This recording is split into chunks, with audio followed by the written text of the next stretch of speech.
আজকে বাড়িতে গোপাল পূজা ছিল। পূজাটা সুন্দরভাবেই সম্পন্ন হয়েছে। সকালে গিয়ে সোনা কাকা বাজার করে এনেছে কাঁঠাল, শসা, ডাব, পেয়ারা, কলা, বিভিন্ন ধরনের সবজি এবং ফুল পাতা সব কিছু অঞ্জলি দেওয়ার জন্য সব কিছু নিয়ে এসেছে।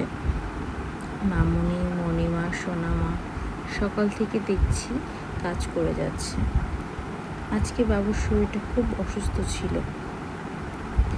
আমি এতটাই ব্যস্ত বাবুকে নিয়ে যে এগুলোতে যেতেই পারিনি, কিন্তু তারপরেও সবাই এত সুন্দরভাবে সব কিছু গুছিয়ে নিয়েছে যা বলার ভাষা নেই আমার। কি সুন্দর করে আমদুদ সাজিয়েছে, গোপালকে সাজিয়েছে, গোপালকে ফুল দিয়ে সাজানো হয়েছে, প্রদীপ জ্বালানো হয়েছে, মোমবাতি জ্বালানো হয়েছে। আমি বাবুকে নিয়ে গিয়েছিলাম, কিন্তু পরে যখন পূজায় ঠাকুরমশাই এলো তখন, তার আগে যেতে পারেনি। ছোট্ট সোনাটা আমার আজকে অসুস্থ ছিল। গোপাল, আমার বাবুকে সুস্থ করে দিও। গোপালকে পাখার বাতাস দেওয়া হয়েছে, আম আনা হয়েছে, আপেল আনা হয়েছে, জবা ফুল আনা হয়েছে। এটা আমাদের বাড়ির মন্দির, ছোট্ট মন্দির। গোপালকে ডাবের জল দেওয়া হয়েছে, এমনি জল দেওয়া হয়েছে, মিষ্টি দেওয়া হয়েছে, ভোগ খিচুড়ি ভোগ দেওয়া হয়েছে, লুচি দেওয়া হয়েছে, সুজি, এরপরে চালকলা, শসা, ডাব, কাঁঠাল সব ধরনের খাবার দেওয়া হয়েছে গোপালকে। গোপাল, শুনেছি গোপালকে যা দেওয়া হয় গোপাল নাকি তাই মন ভরে নেয়। গোপালকে না দেওয়ার নাকি কোনো নিয়ম নেই, কোনো লিমিটেশন নেই যে এটা গোপালকে দেওয়া যাবে বা এটা গোপালকে দেওয়া যাবে না। শুনেছি গোপালকে যাই দেওয়া হোক না কেন গোপাল সেটা ভালোবেসে নেয়। সোনামা আর সপ্তককে দেখা যাচ্ছে। সপ্তক গোপালকে জড়িয়ে ধরে ছবি তুলেছে, অনেকগুলো ছবি, এবং অনেক সুন্দর লাগছে সপ্তককে এই ছবিগুলোতে, ভালো লাগছে।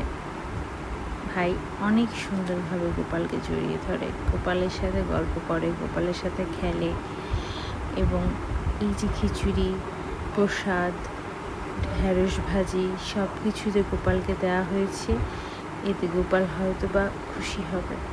আজকে গোপালের পূজা হয়েছে, মনটাও ভালো লাগছে। সব কিছু মিলে আজকে দিনটা সুন্দর।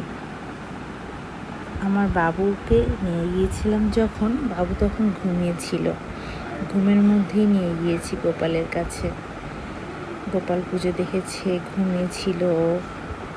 বসে বসে যখন গোপাল পুজো অলমোস্ট শেষ, তখন ঘন্টার শব্দ শুনে বাবুর ঘুমটা ভেঙে গিয়েছে। তখনও আস্তে আস্তে উঠে চারিপাশে দেখেছে, খেলছে, গল্প করছে সবার সাথে। এত সুন্দরভাবে এখানেও সবার সাথে মিশে গেছে, মোটামুটি সবাইকে চিনে গেছে। ছোট তো, এখনও তো ওইভাবে চেনা ব্যাপারটা বুঝে নাই, তাও যতটুকু বুঝেছে বাড়ির প্রত্যেকটা মানুষকে খুব সুন্দরভাবে চিনেছে। আশা করি ও সহজে কাউকে ভুলবে না। বাড়ির গোপাল পূজা ভালো মতো সম্পন্ন হয়েছে।